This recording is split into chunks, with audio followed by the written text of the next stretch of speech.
Donc c'est une agence qui devrait être mise en place, je pense, aux alentours du mois de janvier, donc le mois prochain, ça va être assez rapide. Nous avons également l'intention de mettre une agence sur le secteur du pays d'Aubagne, donc ce n'est pas très loin effectivement du pays d'Action non plus.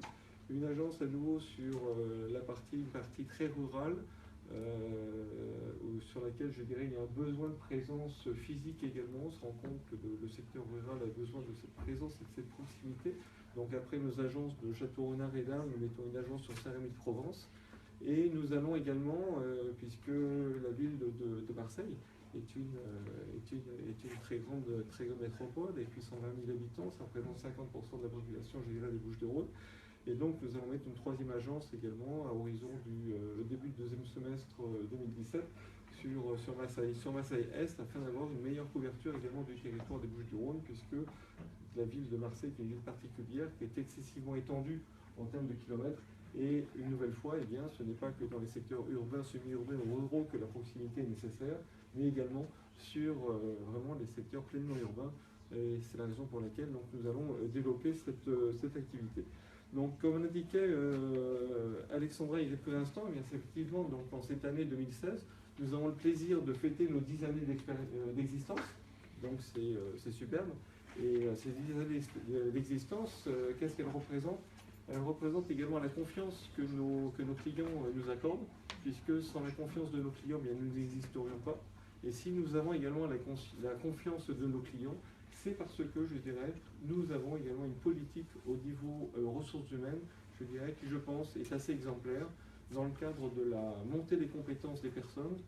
C'est-à-dire que nous avons également, au sein de l'entreprise, un organisme de formation déclaré, qui nous permet donc d'entretenir de la formation donc, de proximité, puisque c'est une formation sur mesure que nous réalisons auprès de nos personnels, par l'intermédiaire justement d'évaluatrices qualité, donc, que Mélanie représente fort bien, et qui va, dans certaines situations, en binôme, au sein des domiciles donc, de nos clients pour amener une meilleure maîtrise de certains gestes, que ce soit pour la partie dépendance, l'usage de l'aide-malade, que ce soit sur la notion suite à une identification d'un problème, avoir une meilleure communication sur les gestes et postures afin de ne pas se blesser, que ce soit également ensuite une analyse faite auprès du domicile de la personne, un perfectionnement sur le repassage, puisque le repassage est une action également qui est très professionnelle et très délicate, et donc qui nécessite effectivement donc un perfectionnement. Et nous réalisons également, dans le cadre de partenariats que nous avons avec la société Orca, qui est un des leaders nationaux d'ailleurs sur le matériel médical, je dirais, qui nous prête un certain nombre de matériel dans nos agences et qui forme également nos personnels sur l'usage de ces outils. Et donc c'est un point qui est également important. Également, que l'on comprenne bien, donc, nous sommes aujourd'hui 340 salariés, donc 340 salariés répartis sur les 9 agences du territoire des Bouches-du-Rhône.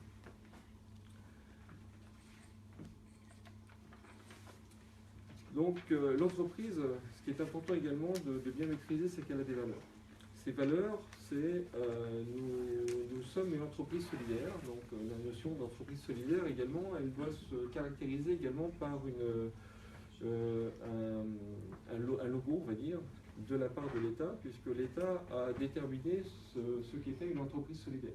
Et donc, et il a mis depuis 2007, depuis quasiment sa création, je dirais, répond aux critères d'éligibilité de ce label, et nous sommes très fiers d'avoir ce label d'entreprise solidaire, et nous sommes également, depuis la création de l'entreprise, signataires de la charte de la diversité, et ce sont des valeurs fortes, je dirais, au sein de l'entreprise, parce que nous cherchons à intégrer dans nos équipes des personnes de tous horizons, de tous âges, de toutes origines, je dirais, des personnes en recherche d'emploi, qu'elles soient en recherche d'emploi de courte durée ou de longue durée. Donc nous menons des actions, et tel que l'indiquait Mme Agopian, nous sommes également très actifs sur le territoire en termes de participation aux différents forums. Nos différentes agences sont actives sur ces forums, viennent systématiquement présenter des compétences et des savoir-faire des services à la personne, parce qu'il y a quelque chose que nous devons faire passer, et sur lequel je me bats depuis également des années auprès du Pôle emploi, c'est que le métier sur lequel nous sommes est un métier hautement complexe et hautement technique. C'est-à-dire, on peut se dire, et j'entends des fois, et ça me fait toujours bondir, ah oui, tiens, je vais utiliser une femme de ménage. Non, nous sommes dans un métier à forte valeur ajoutée où l'humain est au milieu et le contact, je dirais, que l'intervenante a avec la personne est un élément essentiel.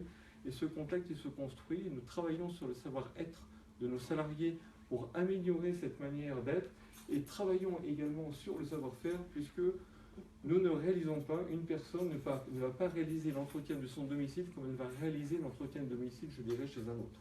C'est-à-dire qu'il y a une méthodologie que nous cherchons à produire, donc à travers de la formation, pour que les personnes, je dirais, soient les plus performantes et attentives également aux besoins des personnes. Et j'ose espérer que messieurs, dames ici présents sont pleinement satisfaits de ce travail. Donc ça veut dire qu'on a une politique RH que je juge assez exemplaire. Et on a eu la chance de se faire accompagner sur de nombreuses années par le pôle des services à la personne qui a mis en place des actions collectives pour nous impliquer dans la GPEC, la gestion prévisionnelle des emplois et des compétences, à travers un audit qui est à réaliser chez nous, qui nous a permis de nous améliorer. Nous sommes également impliqués dans la RSE, dans la responsabilité sociale et environnementale, et notamment avec une très forte implication sur la partie sociale et sociétale. Nous sommes très actifs sur le territoire. Nous sommes certifiés ENF Service. Ça veut dire quoi? Ça veut dire que l'AFNOR a certifié, je dirais, les procédures de fonctionnement, puisqu'il est vrai que vu de l'extérieur, on ne croit pas, on ne pense pas à la complexité de gestion qu'ont ces encadrants, je dirais, dans le quotidien.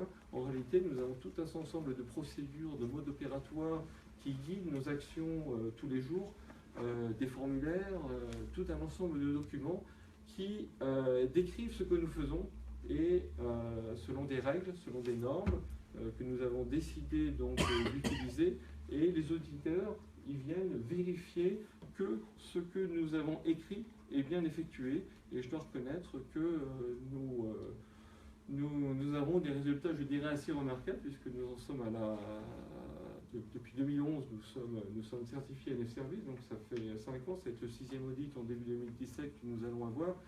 Et en 2015, nous avons été une des 2 structures au niveau national à n'avoir aucune remarque, aucune non-conformité sur nos actions, suite aux audits de 4 jours qui sont organisés donc, par les auditeurs. Donc ça prouve la bonne intégration, je dirais, de nos équipes d'encadrement qui sont les résultats également et qui démontrent finalement l'implication vers nos clients et l'accompagnement également de nos salariés, puisque comme je dis souvent, finalement, la richesse de l'entreprise, elle est à 2 niveaux.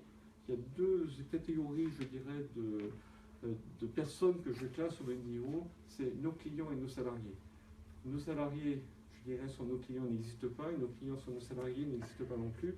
Je dirais, n'aurait pas de satisfaction, et donc on travaille aussi bien sur le salarié que, je dirais, sur le client, parce que c'est par ce travail, je dirais, que nous effectuons, que nous allons augmenter la satisfaction de nos clients. Et bien sûr, j'allais l'oublier, nous sommes également labellisés donc Capandéo depuis 4 ans maintenant, et donc ça veut dire que nous avons également mis en place tout un ensemble de process, de compétences pour accompagner les personnes en situation de handicap sur les différents territoires, que ce soit sur les 6 principaux handicaps que compose le handicap. Donc voilà.